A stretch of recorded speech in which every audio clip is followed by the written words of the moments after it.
The title of my presentation is Chief Executive Officer, Competency Dynamics in State-Owned Enterprises in South Africa. I would first like to thank Dr. Ronel Blom for assisting me to see the light in terms of understanding my topic, and also everyone that works at Vinci. I have found them to be a very professional outfit, and I've found them to be very helpful, just to say the least, and they've helped us a lot to make our work a little bit easier in terms of what we are doing. So thank you very much, Ronel, and thank you everyone for attending. I hope to learn so much from everyone that is here today, and I hope your questions and your suggestions will help me to complete this rather challenging assignment in a way that is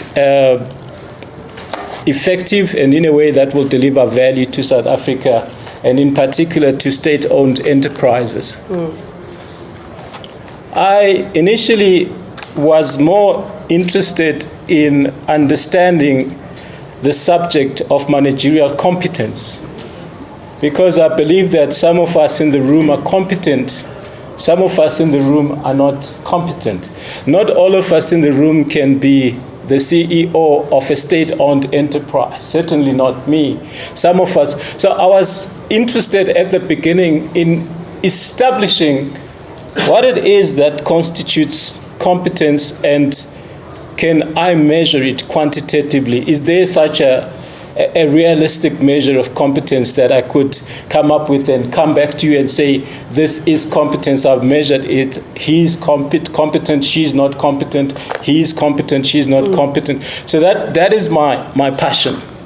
So where I am going to finish is where I started, but where I'm going to start is in Wonderland. I didn't expect that I'd find myself talking about what I'm about to talk about. So I'm going to start my talk about something that is referred to as the Silent Coup, which has seemingly very little to do with managerial competence. But as I bring the topic together and pull all the arguments together, you will see how this is relevant. So early in February 2018, the ruling African National Congress National Executive Committee took a decision to recall President Jacob Zuma from his position as state president, subsequent to its 54th elective conference. The decision implied that he had to resign from his position as state president because the party that nominated him to participate in that position no longer wanted him to do so.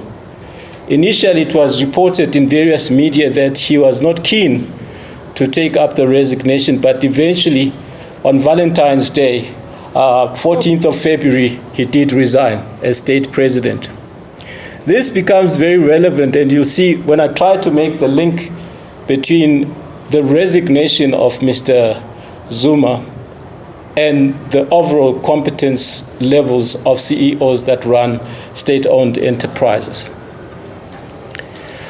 I'll take you a step back and refer you to something called the State Capacity Research Project done by Mark Swelling in 2017. It argues that the African National Congress, as a governing party in South Africa, has experienced a silent coup, and that state-owned enterprises and appointment of ministers and senior officials that run state-owned enterprises, including government ministers, have been taken over by a family that is known as Guptas. This family consists largely of three brothers, but also the president's son, the former president's son, Duduzane Zuma, is a business partner of the Guptas.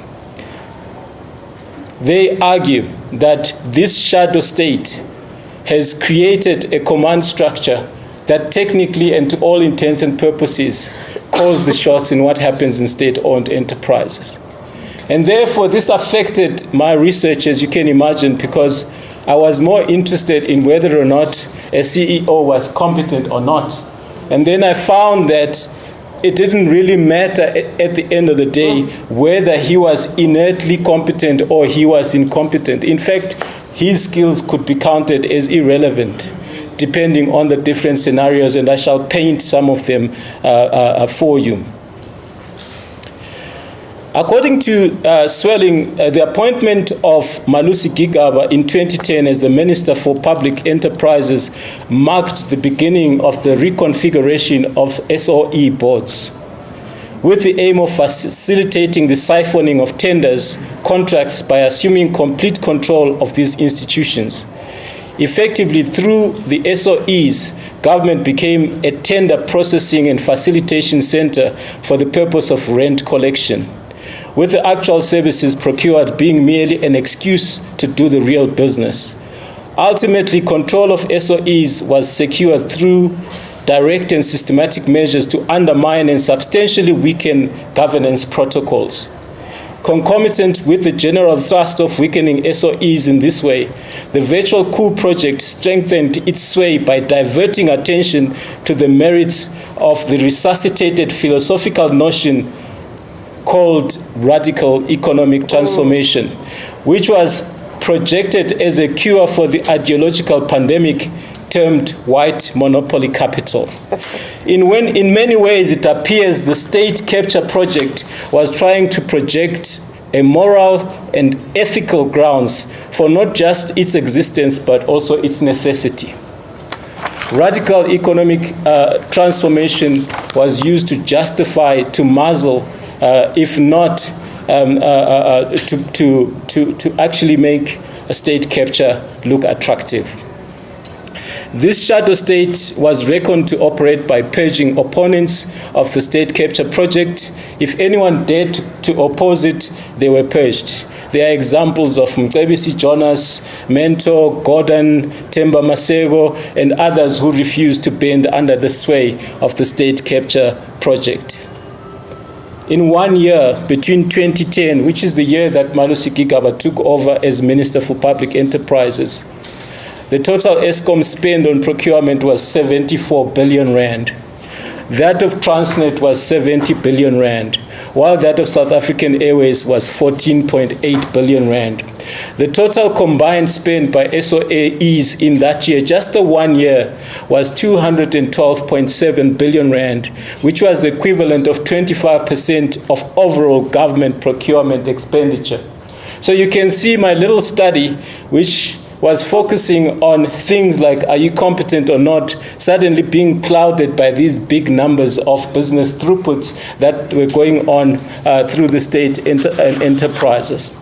Then I had to go back and say, what is my actual ontology in this? The ontology being, as you all would know, the abstract of reality as viewed by the researcher.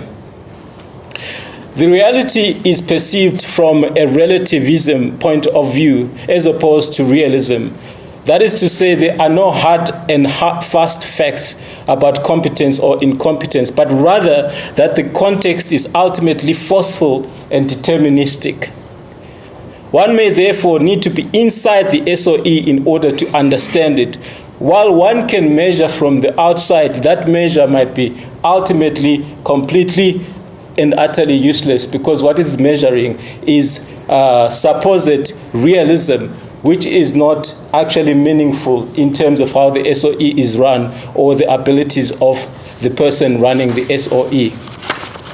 Then I had to also then try and address this in terms of the epistemology, which is used in its broadest sense to refer to the theory of knowledge and rationality. The CEO will act based not only on what they think is expected of them, but on whether they think it is achievable. The CEO will potentially balance conflicting interests of various stakeholders given the political, economic, and commercial nature of the business. They may or may not be evaluated on the agreed key performance indicators. And I discovered during the process of the study that, in fact, key performance indicators, while known, while written down to a large extent, did not play a significant role in how the CEOs of the state-owned enterprises functioned on a day-to-day basis. So they tend to be substituted by urgent matters. And urgent matters are sometimes imperatives and orders and directives from the state or from those that are connected directly with the state. And therefore, what the CEO is supposed to do is ultimately and permanently postponed from one day to the next day, from 1 week to the next week, from 1 year to the next year, by virtue of the fact that they are in this state where they have to perform their roles in a certain way. To make matters worse, they operate in terms of fixed contracts, usually between 3 years and 5 years. And even more so, if you look at SAA, which in the last 10 years has had about 8 CEOs, about exactly 4 of them were acting. Now you can imagine that you're an acting CEO. Your position is precarious without you acting. It's even more so when you are acting CEO, because now there's the issue of how do I retain my job? How do I make sure that I am confirmed as the actual person that is in charge of this parastatal? So it's one thing to be the CEO, it's quite another to be the acting CEO. A study in China found that state-owned enterprises did not have a coherent method of appraising and rewarding the performance of the CEOs. A study done in Peru in 2014 questions why state-owned enterprises continue to be trusted with running business enterprises when history points to their failure to do this successfully. The previously state-owned refinery business in Peru, Repsol, grew significantly and accounted for over 50% of that country's energy requirements after it was privatized. But the state came back and they still wanted to buy back their share of that business. And it was only after significant public outcry that the state stood back and said, look, we will not go ahead with our purchase. And there are indications, for instance, in places like India and Brazil, that whenever state-owned enterprises have said, okay, we are now going to have clear key performance indicators, there has been an increase in private investment in those state enterprises, the ones that allow for private investment. And between, after 1990, there was a wave, especially in China, where state-owned enterprises were significant in terms of the growth of that particular economy. There was a wave to improve governance procedures with the aim of increasing the credibility of how such institutions are run. And when this happened, they would separate the duties, for instance, in terms of what the owner does and what the enterprise does. In some cases, for instance, some institutes couldn't even purchase assets. They couldn't own assets. They were wholly owned by the state. But when they introduced governance procedures, then the state-owned enterprise would be almost like semi-autonomous, like the ones that we have, which are under study. In South Africa, we are a thriving young democracy, which is a constitutional democracy.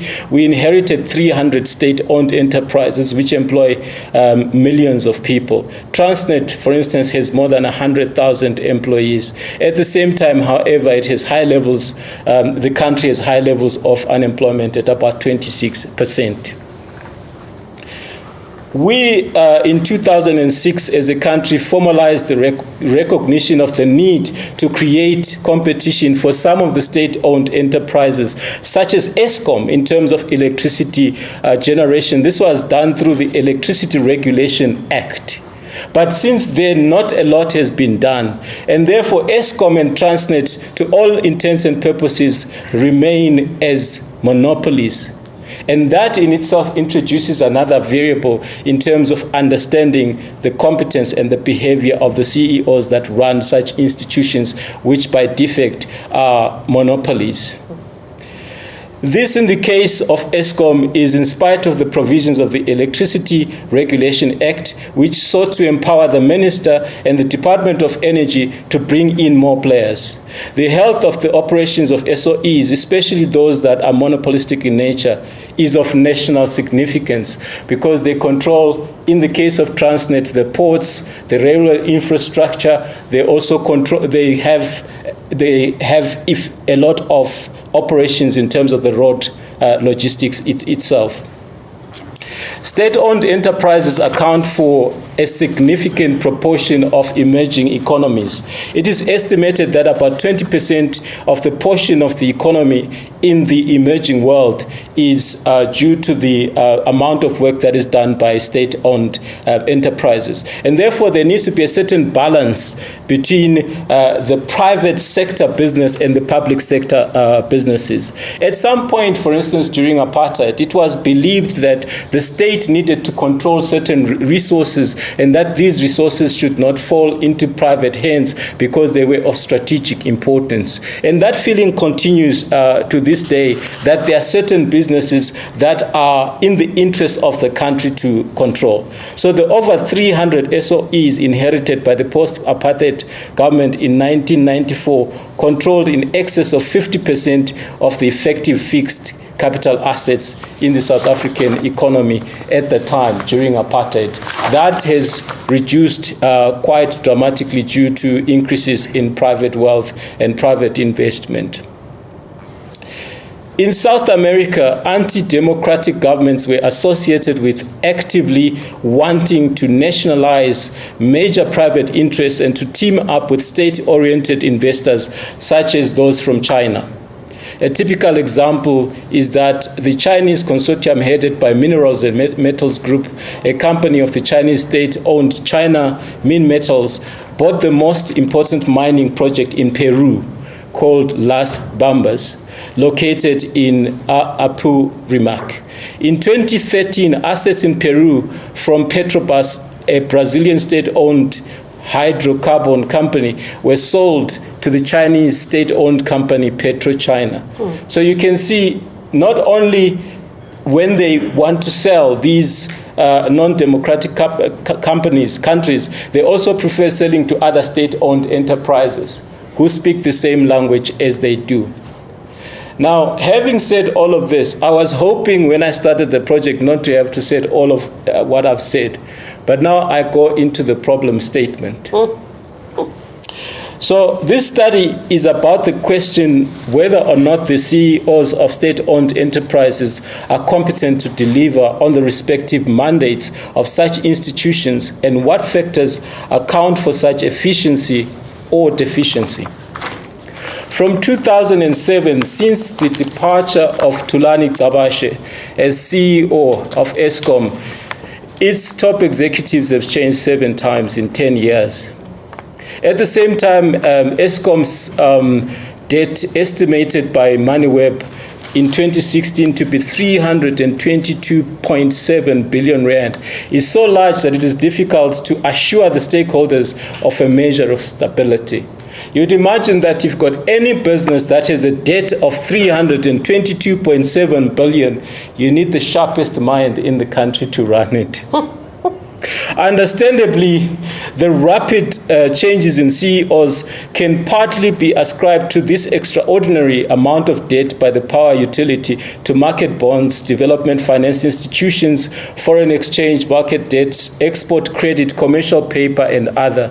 On 5 February 2018, very recently, as reported by Eyewitness News, the Public Investment Corporation, on behalf of government's employees' pension, agreed to loan Eskom 5 billion rands to cover its operating expenses for the month of February. Eskom, like South African Airways and Transnet, has been characterized by relative organizational turbulence, at least for the past 10 years.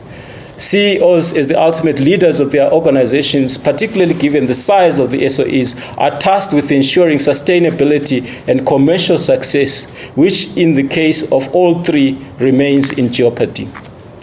Gcabashe stopped working as the CEO in 2007. 2007 to 2009, the CEO was Jacob Maroga. 2009 to 2010, the CEO was Mpho Makwana. 2010 to 2013, it was Brian Damis. 2014, it was Colin Majila. 2014 to 2015, it was Sediso Matona. 2015 to 2016, it was Brian Molife. 2016 to 2018, it was Majela Koko. So you can see there's a lot of turbulence. And hence, I had to ask myself the question, And what I'm trying to establish, is it because none of these guys is competent enough to run Eskom? Similar to Eskom, SAA had 8 CEOs in a period of just over 11 years, according to Fin24. SAA needed a bailout of 13 billion between 2017 and 2021 and received a 3 billion bailout funding from National Treasury in September 2017. SAA, which owes Citibank 1.8 billion, has a total debt of approximately 7 billion. Its financial loss in 2016 was 1.5 billion, rising to 4.7 billion in 2017, and had already made a loss of 1.3 billion within the first 4 months of the financial year starting 1 April 2017 and ending March 2018. So this is not a healthy situation. It appears on the surface, and based on the instability of leadership, that gigantic financial losses and customer alienation, the CEOs may not be doing their job. So what is the problem? Is it a question of inherent or organic incompetence? Is it political or owner-driven interference that is causing these problems, or at least sustaining them? Is it lack of alignment between the expected delivery and key performance areas used to calibrate performance? Among other considerations, the following options were perceived important to painting a clear understanding: the efficacy of the key performance indicators given this situation. Are the key performance indicators efficacious given this situation? Adherence to KPIs as an evaluation tool, are they religiously adhered to?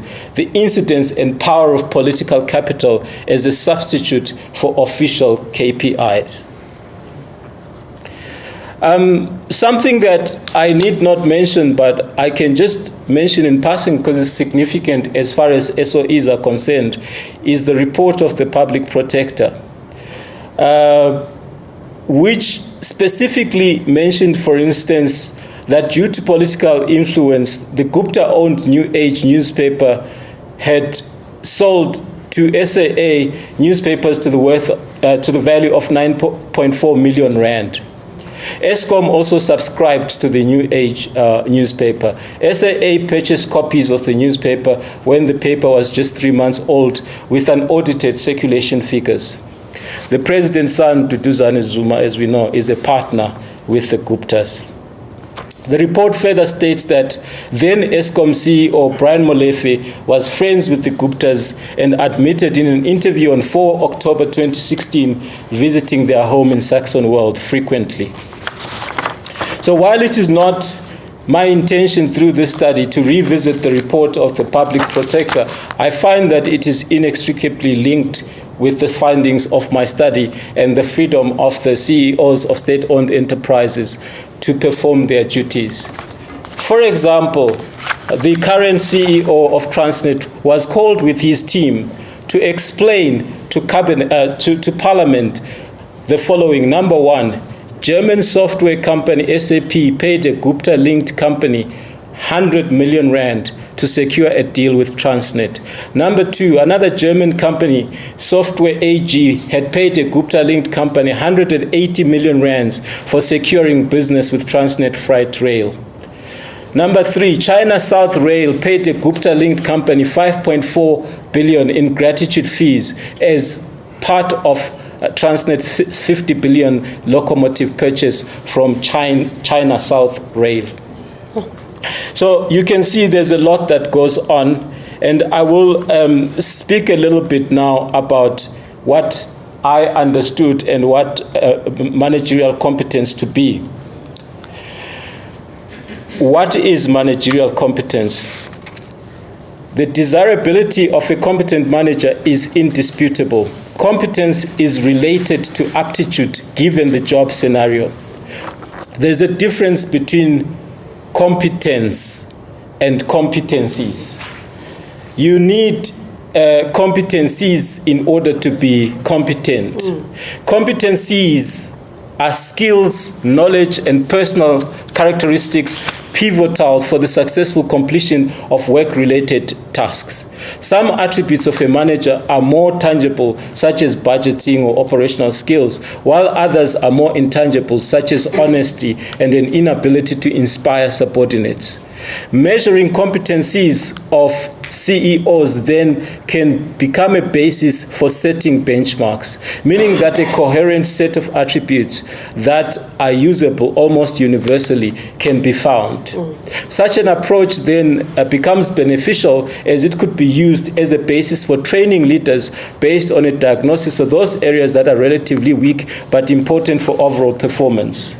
Consequently, competencies could be used to frame questions for prospective CEOs during an interview for a job.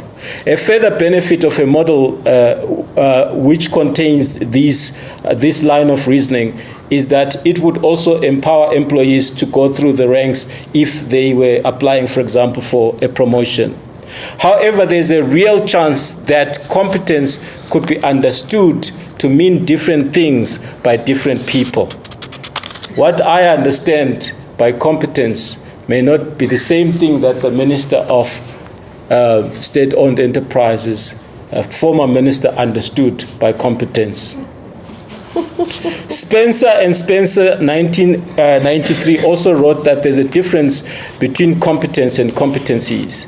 Competencies account for the skills needed to perform a necessary task. On the other hand, competence relates to the practice of the competencies in the correct measures and at the correct time in order for the product to be realized and the outputs to be accomplished. The South African SOE is obliged to have competent staff. Guidelines are provided in the 1997 Green Paper on Public Service Training and Education, which, among other things, spells out the need for methods that are centered on competency. This is according to De Wet and van der Walt. Included in this evaluation of personnel to fill jobs and job descriptions, for instance, is things that specifically look at certain types of competencies. And in 2010, the National Treasury had other guidelines in order to explain the importance of competencies. It's one thing to have explanations and manuals for competencies. It is quite yet another to find relevance and room for them in practice on a day-to-day basis in terms of the businesses being run.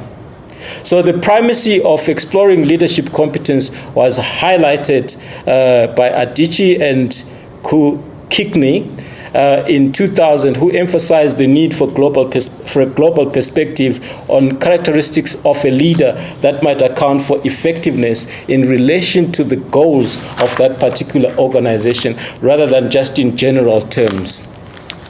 All right, so there's a lot that I could say about the subject of competence relating to the ability, knowledge, and expertise, managing change and differences, sustainable management, interpersonal and entrepreneurial skills, people management, authentic leadership, personal values, and self-image, achievement, and results orientation. Most of these tend to be embedded in some of the KPIs of the CEOs of the companies that I have just described.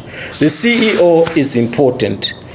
The organization cannot succeed, cannot thrive, cannot grow without an effective and competent CEO. The success of an organization depends on its CEO. Therefore, appointing a CEO is a very important undertaking, and it's a job that needs to be taken very, very seriously. It is important to establish the purpose of the CEO and what exactly that CEO is supposed to deliver at a point in time to that particular company. But the choice that is used to select the CEO, as my study has revealed, is a little bit different to what I've just outlined.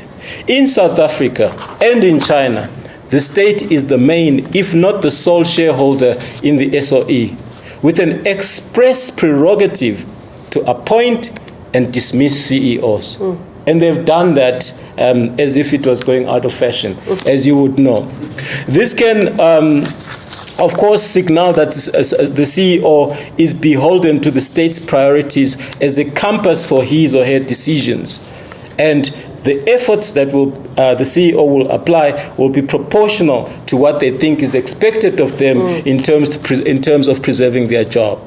Contrary to the common assumption that the CEO who is a political deployee is always ineffective. They did do a study, Zhang 2007 in China, which found that in some state-owned enterprises, the CEO who was a political appointee could actually do their job well. So it's not in every case that a political appointee is bound to fail. In some cases, they can succeed. Ascendance to the position of CEO was part of a career path within a political party. And this is also similar in South Africa. So you become the CEO because you've been involved in the movement. You've been part of the ANC. You have a card and so on. You didn't just get appointed a CEO without having been part of the system. And I will explain this. In China, the party is the Communist Party of China. And there are parallels to be drawn with South Africa. For example, there was, according to News 24, at the time, it was widely expected that Brian Molefe would be offered the position of finance minister. And we know what is important about the position of finance minister because the finance minister controls treasury, and treasury controls things like nuclear deals and other deals and purchases and major budgets for state-owned enterprises. But we see, for instance, at a certain point when this did not materialize, we read in newspapers that Brian Molefe had joined the South African Defence Force. And although he did not have any military background, it was announced that the former Transnet and Eskom CEO had become an army colonel for a salary of 57,000 rand. And we know that prior to that, he had been sworn in as a member of parliament. After having been dismissed from Eskom, he was sworn in as a member of parliament. So what you are seeing is that the CEO's career is actually quite complex. He has to do a lot of, dancing around in order to remain relevant to the authorities. A comparable example is that Jia Qin, in China, a member of the Politburo Standing Committee of the Communist Party of China, was the CEO of the China Machinery Engineering Corporation and eventually ended up in the Politburo Standing Committee of the CPC in Fujian province, and later the National Politburo Committee of China. So it's a career path. So how then do I measure the effectiveness and competence of Brian Molefe as CEO of Transnet when he's destined to be CEO, a member of parliament, an army colonel, and many, many other things, and so on. So it's more complex than it seemed at first. So we see that in South Africa, the poor performance of SOEs such as Eskom, SAA, and Transnet is not in doubt. There seems to be no direct relationship between pay incentives and the performance of the CEOs. In fact, different authors time after time give examples such as the incentive of 8.9 million that was given to Brian Molefe after only 8 months of work when he left Eskom. And similarly, Majela Koko was also given a bonus. At South African Airways, Kaya Ngula had been on a salary of 5.3 million a year and received a severance package of 9.3 million. And these all happened at a time when these institutions were facing major financial challenges. Therefore, there doesn't seem to be like you perform this way, you reduce the debt, you increase the profit, we pay you more, you get a bonus. There doesn't seem to be a relationship between remuneration and performance, which is something that I had thought I would find in doing this study as sort of a basic minimum requirement. So similarly, 23 million rand had been paid as severance package for the departing SAA CEOs, and as you will know now, there were about 8 of them over 11 years. So bearing all of this in mind, and that the appointment of CEOs is political in nature by virtue of the ownership of parastatals, it is an incredibly difficult challenge to measure the actual competence, which is why I said that I prefer then to follow from an ontology point of view the relative approach, that the reality is not absolute, it is relative to what is on the ground. The choice of method, therefore, I can discuss that the positivist school of thought is also applied in the sense that there was need for quantification. I have already completed in excess of 120 interviews. I have interviewed staff that work at these companies to find out if they think their CEO is competent. I have used based on the research that I've done, the literature review, and the work that I've done in the past, a model that contains several dimensions that purports to measure CEO competence and competencies.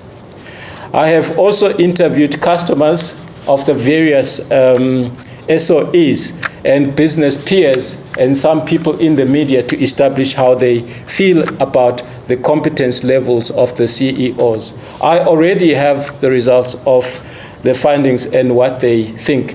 I am using a structural equation model which requires me to increase my sample to at least 200 in order to have a fit between the various dimensions such as qualifications and experience, interpersonal skills, decision-making, building the business for success, future planning, and so on and so forth. So in order for this model to balance, I need a larger sample than the one that I have.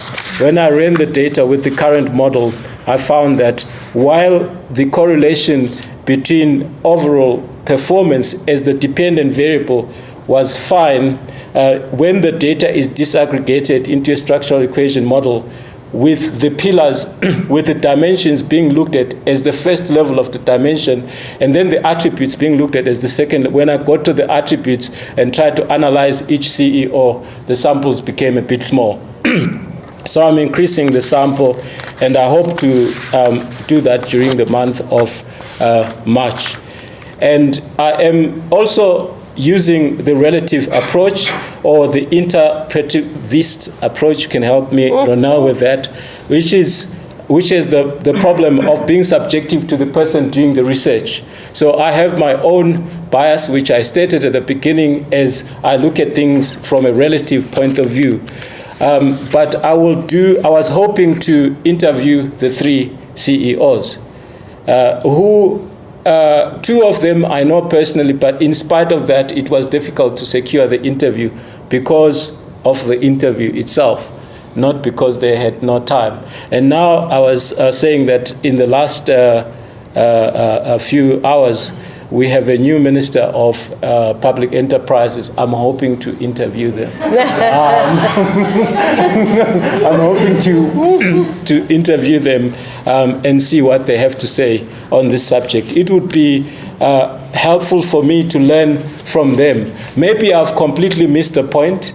Maybe there's so much that I don't understand about how the business works and what the literature is saying. So the qualitative research in terms of the 3 in-depth interviews will then complete the study, in addition to about the 150 to 200 interviews quantitative that I have, most of which I have already done. If I still cannot do the interviews, I will try and interview some people at the Department of Public Enterprises as a substitute. So I will ask them about the state-owned enterprises instead of talking to the CEOs themselves. Wow. That's it. That's it. Wow. Let's give him a hand. I think that's an excellent political analysis, by the way. I think you had a very good political lesson this afternoon. Thank you very much for that, Tafiso. I'm going to open the floor for a couple of questions or comments or inputs that people may want to make. Remember, that this part of our colloquium is really to support the student. And so you may also ask the audience, what do you think about this, or what do you think about that? And I have some views, but I will ask the audience first to make their contributions. Okay? Yep. Hi, it's Fiso. Thank you so much for the intriguing paper that you visit with.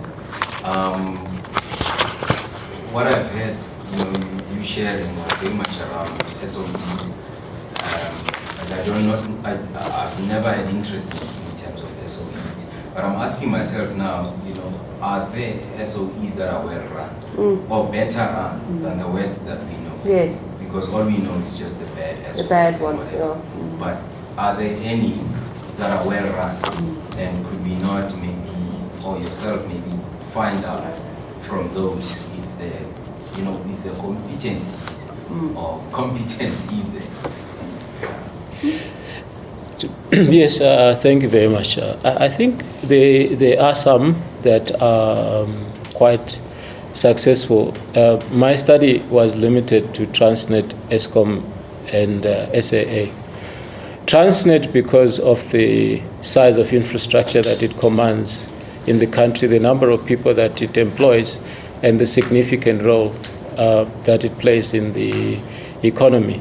Eskom, obviously, from an energy point of view, it is quite significant. And I got the idea to do this research when Brian actually left Transnet and joined Eskom. You remember at the time we had power blackouts almost every 2 days, every 2-3 hours. But Brian seemed to stop that. You remember, Brian seemed to stop the power cuts, and I thought maybe he's more competent. Because at least he was. He seemed to have stopped that. So I would like to. There is no doubt in my mind that some are more competent, and as you will note that Transnet actually did make a profit of about 2.8 billion. As of the year ending 2017. So they are quite profitable, and of state-owned enterprises, they have the best reputation, and TFR volumes are increasing. The business that was going now by road, some of it is going back to rail. So it seems like as a business, they are not completely a failure, but there are issues around them. I'm not so sure you can advise if I should try and balance things out and look at the ones that are high-flying. But the focus of my study was based merely on the application of national resources. SAA is the national carrier. It's just, I don't have to explain the importance of that. So just an interesting question I have. Competence is measured, if I'm understanding you correctly, so in terms of knowledge and skill and aptitude. Design. I think that I understood you say that. We turn around and go, this SOE is poorly run. But do we know what the competence measure was in the SOE? Because what if the competence measure in the SOE said run at a loss? Yeah. Then that CEO is doing what the measure is, and he's fully competent. But are we trying to measure them against what we feel competence is? But meanwhile, the mandate given to him is something else. So, simple example, if you want to pick and pay, you have loss leaders. You have those different products that don't make profit. They're purely there to run at a loss, so that it draws someone into pick and pay to buy more. So we're saying that SEOs run badly, measuring it against Brian Joffe's job profile from Bitfest, for example. But what do we know what the measures of competence are in the SOE, and are they achieving accordingly? Part of the study and one of the challenges that I'm facing is actually looking at the KPIs. The KPI is a fundamental.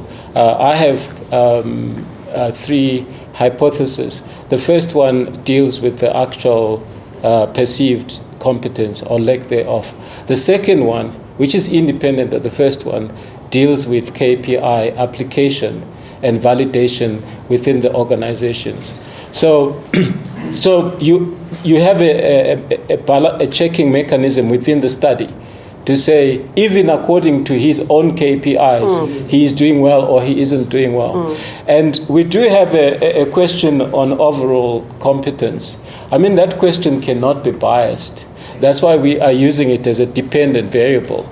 But the fact that I am able to predict something like 67% of the variance in overall performance does mean that some of the attributes that I'm using certainly are relevant. So, and then I'm also going to do qualitative interviews, because maybe I'm not assuming that I am right. I'm assuming, in fact, that maybe I'm completely wrong. And that's why I am going to say maybe I'm completely wrong. How does it work when I do the qualitative interviews? Thank you. Thank you. Just one or two quick issues. I'm curious to know how you would link up the actual boards that exist within The boards. the boards, the number of boards that exist, and the CEO then reports to the board. But then there's a sort of political and administrative aspect.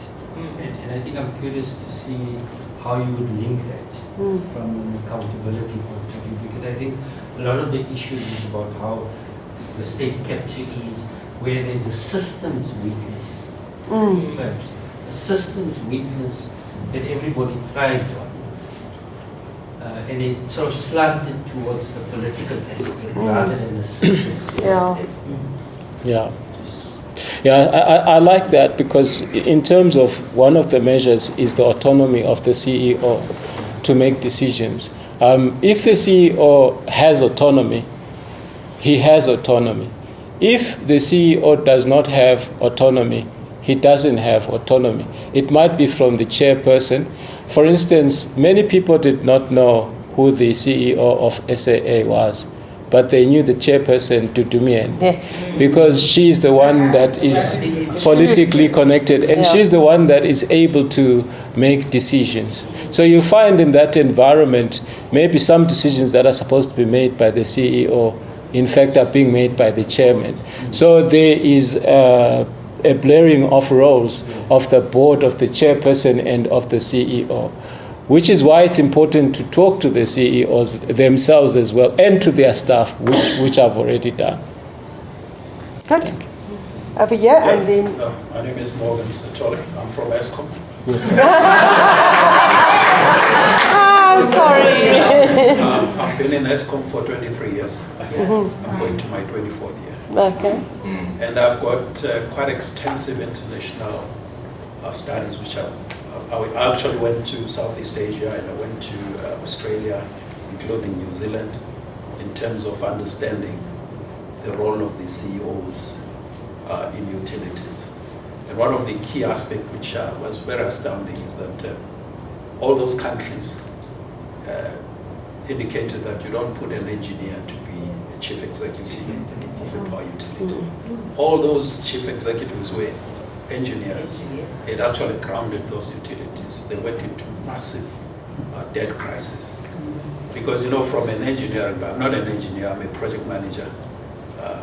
But from the perspective of those utilities, the engineer wants to fix the problem at whatever cost. And when I look back, I look at Jacob Maroha, he had the same problem.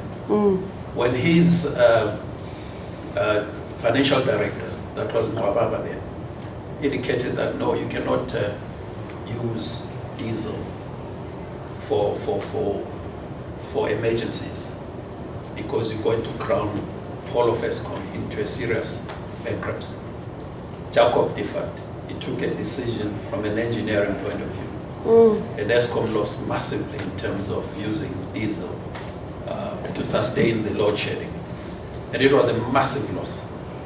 But again, if you look back from that perspective, I think at that stage, you had a lot of leniency and independence and autonomy for the chief executives of ESCOM at that level.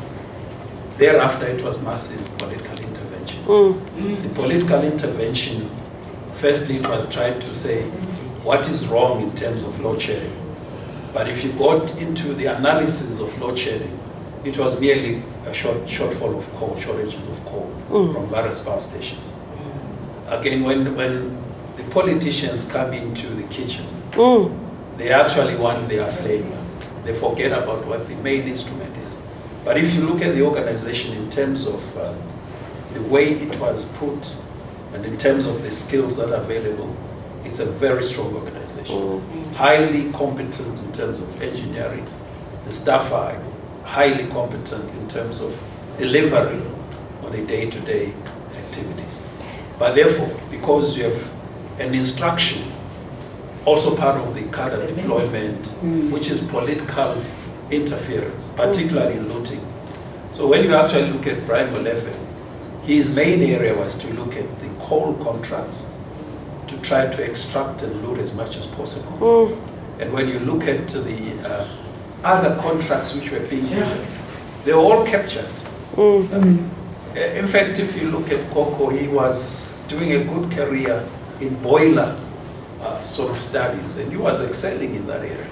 But obviously also the ambition and the need to move forward sort of became part of his personal greed to actually move to that level at whatever cost.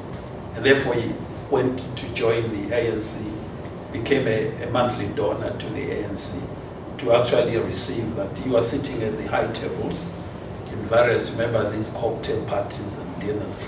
So you would want to make sure that he's at the head next to the president. So some of those aspects are deliberate, systemic corruption. Unfortunately, they've lost the plot. But if you come now to perhaps things like ineptness, that was a part of the biggest problem and failure of understanding how you came to put up new plant. I mean, you know, all of us were in a crisis in 2005 and 2007. I was actually in charge of the regional power pools and putting up all these. We did a study, an extensive study in terms of flows and energy requirements in the whole region. And we clearly said you cannot sustain the level of demand which was going on.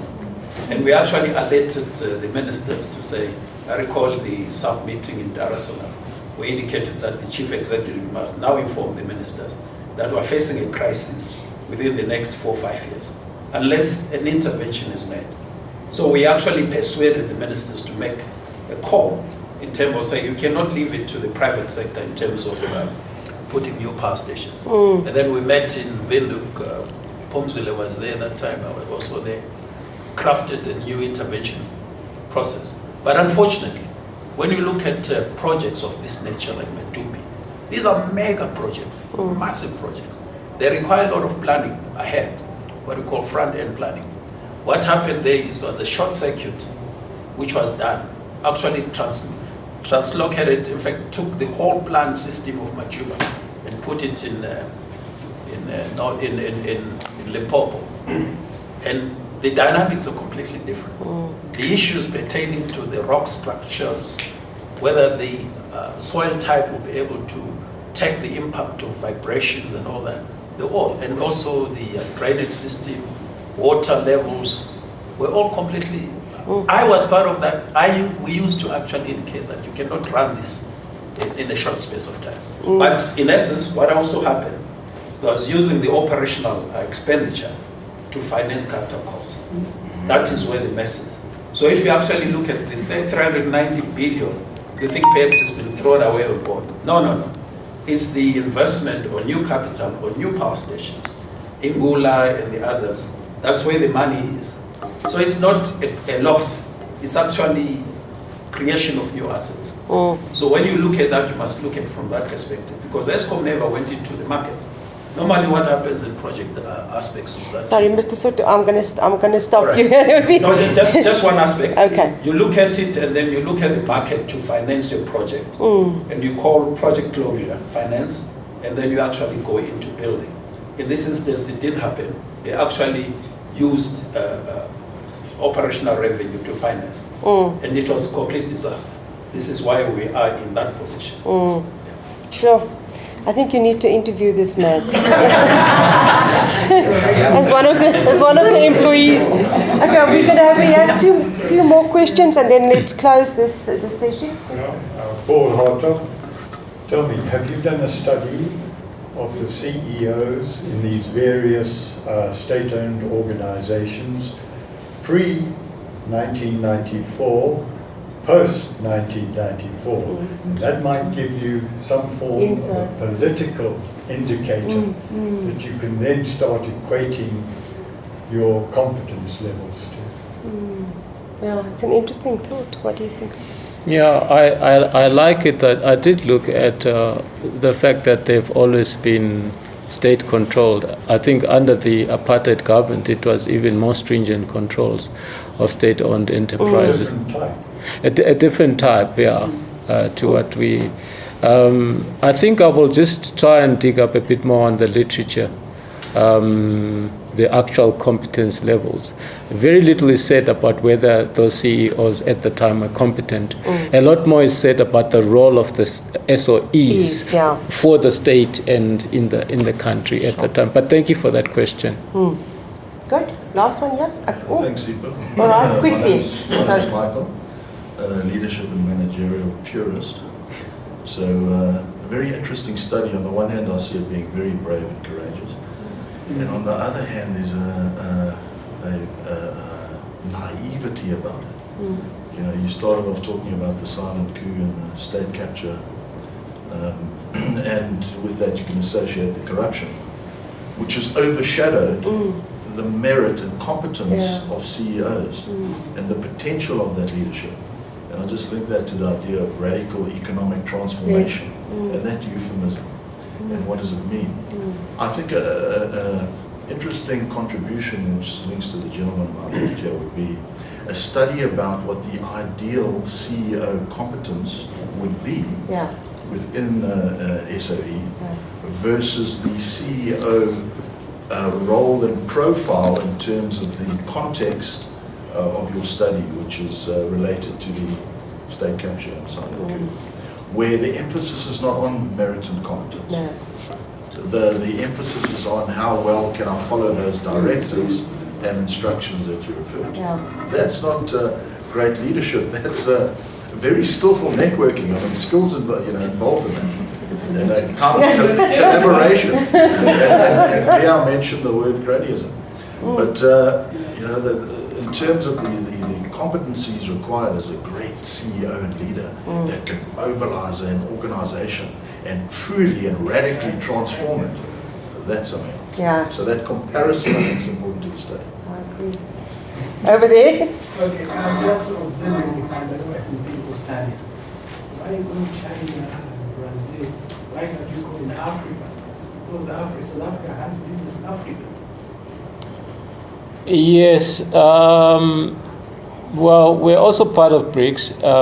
That was my thinking. There is one particular article which has got examples of African countries, but please, if you get literature on related specifically to competence, please pass it on to me, because it's very hard to come by for African countries. Most of the examples tend to be for the BRICS countries.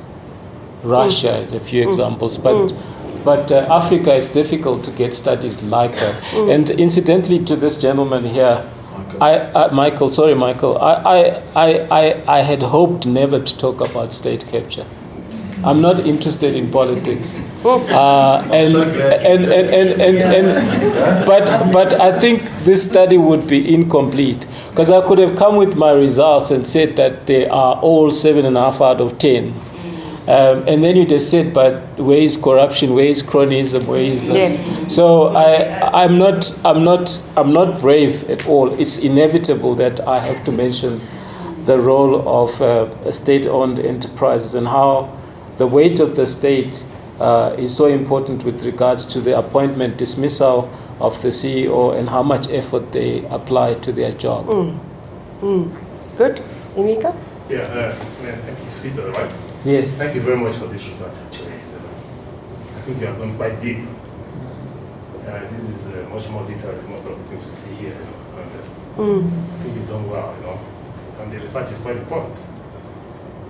But I'm just thinking of how you are going to plot this thing on academic format, because so that it doesn't become a tale that has much of a political storytelling kind of stuff. Yeah. So it has to be it has to be an academic work at a PhD level. Then you're going to bring out the philosophical dimension. You get a point. So what you are saying is a very interesting. It's something that trumps the heart of the nation right now. Yes. But the point is that you have to articulate an academic and a philosophical perspective. Give it this whole thing. You have to give it an academic perspective. Yeah. That's why I believe you have a very interesting or big challenge. Okay, and I think you will be able to. I've seen your thinking. I think you'll be able to do it. So that you just have to be diligent and think to be able to structure it. This is a slippery topic, a very slippery topic, and that's where I believe you have to show particularly. You said what kind of intelligence is required for a company that is in 300 and something billion around debt. The kind of intelligence requires to actually do the management or something like that. So that's it. You need to display that kind of intelligence here, this kind of exceptional intelligence in articulating an academic dimension to this whole thing. Yeah. Okay, so the point here, there's one point that I did not hear from you're saying here, is that you have not been able, you didn't mention the competency. No, the competence actually. I like the way you differentiated between competency and the competence. That's good. You haven't said the competence that is required of a private sector CEO and the competence that is required of a public sector CEO. Whether there is any difference between two of them. Yeah. Okay. So if there is any difference between these two people, then you will be able to see why you have had 10 CEOs in 10 years, this kind of stuff. Why you have had one CEO in, say, this place you spoke about. Checkers, for example. So you should be able to, see these subtle differences in literature. Tease out this thing and say that a CEO in a public sector company has to have, either on top of this, it has to have certain this. That's what I've been discovering. Yeah. Whether there's this difference. So this is the kind of thing you will be doing at a PhD level. You get the point now. Now you would also have to see some kind of analysis. Somebody asked me that question here before, but it is probably something you have to do in some kind of a case study. Whether there has been a place where the public sector business worked, and it is run very well. You made mention of China and some place in wherever. You know exactly why it worked. They see how the CEO actually functioned very well. Yeah. And contrast that from these failures you are actually mentioning here. It's also possible to, when you did this analysis of competency and competence, competency being skills and competency being ability to apply the skills, if I understood you a little bit. We probably would have to find out whether these CEOs, are they actually using competence, or are they using something that is greater than competence? What you are actually doing right now, is it what you are looking for in these people? Would you call it competence, or you're going to call it something greater than competence?